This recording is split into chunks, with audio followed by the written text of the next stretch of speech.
గారిని తో మాట్లాడదాం. విజయార్య గారు, ఇంకా అర్హులైన వారందరికీ రుణమాఫీ కాలేదని బీఆర్ఎస్ ఆరోపిస్తుంది. ఇంకో పక్క కాంగ్రెస్ రుణమాఫీ 2 లక్షల రుణమాఫీ చేశాము, ఇది రైతు రాజ్యం అని ప్రకటిస్తుంది.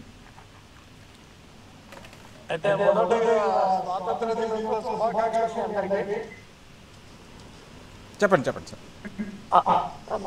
అయితే రుణమాఫీ చేస్తున్నందుకు మేము ఆనందిస్తున్నాము, రైతులందరికీ మేలు జరగాలని కోరుకుంటున్నాము. కానీ ఇప్పుడు మన గౌరీ సతీష్ గారు చెప్పేది ఒక విధంగా ఉంటే మార్గదర్శకాలు ఒక విధంగా ఉన్నాయి. మార్గదర్శకాలు అనేటివే అక్కడ చట్టబద్ధంగా అమలవుతాయి. గౌరీ సతీష్ గారు చెప్పింది అమలు కాదు. అయితే 2018 డిసెంబరు 12-13 తారీఖు నుండి పట్టుకొని 2023 డిసెంబర్ 9 తారీఖు వరకు అని ఒకటి టైం ఫిక్స్ చేసిండ్రు. ఆ టైం లోపల అంతకు ముందు కానీ ఆ తర్వాత కానీ తీసుకున్న వాళ్లకు రుణమాఫీ వర్తించదు. ఒకటి అంటే 2023, మరి 2024 అంటే ఈ సంవత్సర కాలంలో రైతులు తీసుకున్నటువంటి రుణాలు ఏవైతే ఉన్నాయో వారికి రుణమాఫీ వర్తించదు ఒక సంవత్సర కాలం. ఇక రెండవది ఏంటి అనంటే దీర్ఘకాలిక పంటలకు రుణాలు ఉండవు, రుణమాఫీ ఉండదు. ఎగ్జాంపుల్ మామిడి తోటలు కానీ, నిమ్మ తోటలు కానీ, జామ తోటలు కానీ రుణమాఫీ ఉండదు. ఇక మరి స్వల్పకాలిక పంటలకు మాత్రమే రుణాలు ఉంటాయి.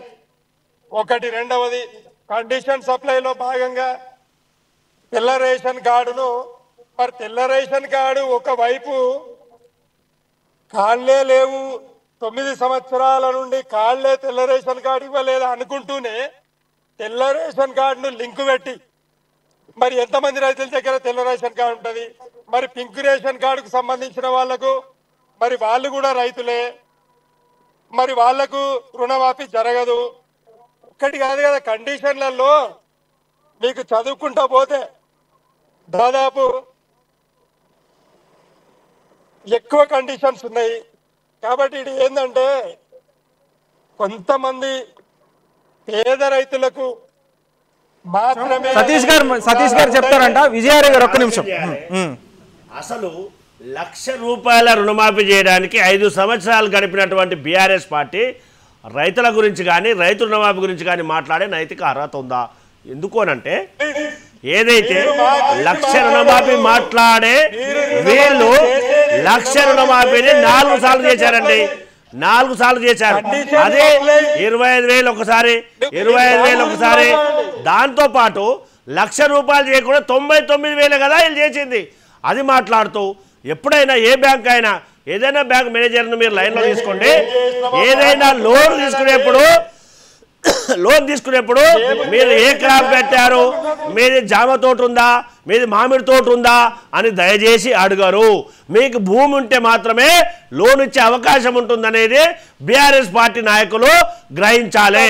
కానీ అబద్ధాలు మాట్లాడితే ఎంతవరకు కరెక్ట్ అండి? కరెక్ట్ కాదు కదా. ఇక్కడ మాట్లాడతామండి, మాట్లాడండి ప్లీజ్. రైతులందరికీ ఈ రుణమాఫీ వర్తించదు. కండిషన్ సప్లై, అందులో ఆహార భద్రత కార్డు ఆధారంగానే ఇస్తున్నాము అని అనుకుంటూ పింక్ రేషన్ కార్డు వాళ్ళకి ఇవ్వట్లేదు, వైట్ రేషన్ కార్డు ఉన్న వాళ్ళకి ఇస్తుర్రు. అది కూడా గత 9 సంవత్సరాల క్రితం వైట్ రేషన్ కార్డులు ఉన్నాయి అని అంటే అనుకుందాం. బీఆర్ఎస్ పార్టీ అసలు రేషన్ కార్డులు ఇవ్వలేదు అంటున్నారు. మరి ఆ మాట మీరే ఒప్పుకుంటుర్రు. మరి 9 సంవత్సరాల నుండి మరి రేషన్ కార్డు లేని వాళ్ళకి ఇవ్వనంటే కదా మీరు. మరి ఇంకెక్కడ రుణమాఫీ జరుగుతుంది చెప్పండి, మీరు చెప్పండి. మీరు చెప్పిందే నేను అడుగుతున్నా.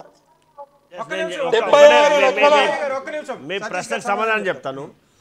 9.5 సంవత్సరాల నుంచి రేషన్ కార్డు ఇవ్వలేరు. రేషన్ కార్డు ప్రమాణం కానే కాదు రుణమాఫీ చేయడానికి. రైతుకున్నటువంటి పట్టాదారు పుస్తకమే ప్రామాణికము సతీష్ అది గారు ఆలోచన చేయాలి. ఇప్పుడు బీఆర్ఎస్ పార్టీ నాయకులు అబద్ధాలు మాట్లాడితే ఎవరు విశ్వసించే అవకాశం ఉండదు. దాంతో పాటుగా వీళ్ళు రైతుల గురించి మాట్లాడే నైతిక అర్హతలు ఎందుకనంటే తెలంగాణ రాష్ట్రంలో రైతులు చనిపోతే కనీసం పరామర్శించకుండా ఇక్కడ రైతులకు కనీసం పరామర్శ లేకుండా పక్క రాష్ట్రాల్లో పోయి 2 లక్షల రూపాయలు ఇచ్చినటువంటి వీళ్ళు ఎంతవరకు సమంజసమండి? దాంతో పాటుగా వరి వేస్తే ఊరన్నటువంటి వీళ్ళు రైతుల గురించి మాట్లాడితే ఎంతవరకు సమంజసమండి? వాస్తవాన్ని కదా గ్రహించాల్సింది. ఇప్పుడు నేను మాట్లాడుతున్నా, మా విజయ్ మాట్లాడితే ఎంతవరకు కరెక్ట్? మీకు చిత్తశుద్ధి లేదు కాబట్టి రైతుల గురించి మీరు మాట్లాడద్దు. మీకు చిత్తశుద్ధి లేదు కాబట్టి రైతుల గురించి మీరు మాట్లాడద్దు. మీరు చేసిన రైతులకు కాబట్టి మీకు రైతులు సమాధానం చెప్పారు కదా. ఒక్క నిమిషం విజయారాయ్ గారు, ఒక్క నిమిషం విజయారాయ్ గారు, ఒక్క నిమిషం విజయారాయ్ గారు, ఒక్క నిమిషం విజయారాయ్ గారు, ఒక్క నిమిషం. కోటేశ్వరరావు గారు, ఈ షరతుల వల్ల రైతులు, నిజమైన రైతులకి ఈ సహాయం అందట్లేదని మీరు భావిస్తారా? కొంతమందికి అందట్లేదండి, అది వాస్తవం. ఎందుకంటే రైతుల్ని గుర్తించడానికి రేషన్ కార్డు అన్న తర్వాత కొత్త రేషన్ కార్డులు ఇవ్వనప్పుడు ఇందాక కూడా చర్చ వచ్చింది కదా. ఇప్పుడు అవిభక్త కుటుంబాలు ఉంటాయి. అవిభక్త కుటుంబాల్లో మొత్తం విడిపోయిన తర్వాత, అన్నదమ్ములు విడిపోయిన తర్వాత 2 లక్షల పైన లోన్ తీసుకున్నా, లేకపోతే అది ఎక్కడ రికార్డులో నమోదు కాకపోయినా విడిపోయినట్టు, అవన్నీ అటువంటి సాంకేతికమైన సమస్యలు ఉన్నాయి. అందుకనే మొత్తంగా రైతులందరూ కూడా, రాష్ట్రంలో ఉన్నటువంటి రైతులందరూ దీంట్లో రావడం లేదు. అది ఒక మొత్తం. దాన్ని ఎట్లా పరిష్కరించాలి అనేటువంటిది గ్రామ సభల ద్వారా నిబంధనలు ఇవన్నీ కూడా ఇప్పటికైనా ఇప్పుడు రద్దు చేసినటువంటి వాళ్ళు రద్దు చేశారు, ఓకే, మంచిదే. మిగిలినటువంటి వాళ్ళకి ఎట్లా న్యాయం చేస్తారు అంటే గ్రామాలకు వెళ్ళి గ్రామ సభలు పెట్టి అక్కడ ఉన్నటువంటి సమస్యలు ఏమిటో తెలుసుకొని అది చేయాలి. అది చేస్తే 2 నెలల్లో 3 నెలల్లో అపరిష్కృతమైనటువంటి అంశం ఏమి కాదు. అది చేస్తారా లేదా అని సమస్య. అంటే ఇప్పుడు ఆల్రెడీ 2 లక్షల రుణమాఫీ అయ్యిందని కాంగ్రెస్ పార్టీ ఇక్కడి నుంచి ప్రకటించుకునే అవకాశం ఉంది కదా, ఇంకా వాళ్ళని పట్టించుకునే అవకాశం ఉంటదంటారా?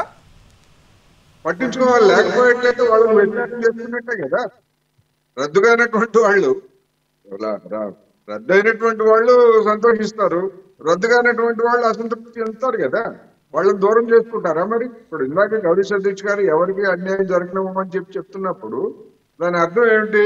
ఆ సమస్యను ఎట్లా పరిష్కరించాలి? పరిష్కరించాలంటే గ్రామాలకు వెళ్ళాలి, రెవెన్యూ యంత్రాంగం వెళ్ళాలి, బ్యాంకుల వాళ్ళు వెళ్ళాలి, ఇవందరూ వెళ్ళాలి. వెళ్ళి దాన్ని కూర్చొని జెన్యూన్గా ఉండేటువంటి వాళ్ళందరినీ సమస్యను పరిష్కరించాలి. అందువలన అనేకమైనటువంటి సందేహాలు తలెత్తిన మాట వాస్తవం. ఆ సందేహాలు అనేటువంటివి ఇప్పుడు రుణమాఫీ పూర్తయింది కనుక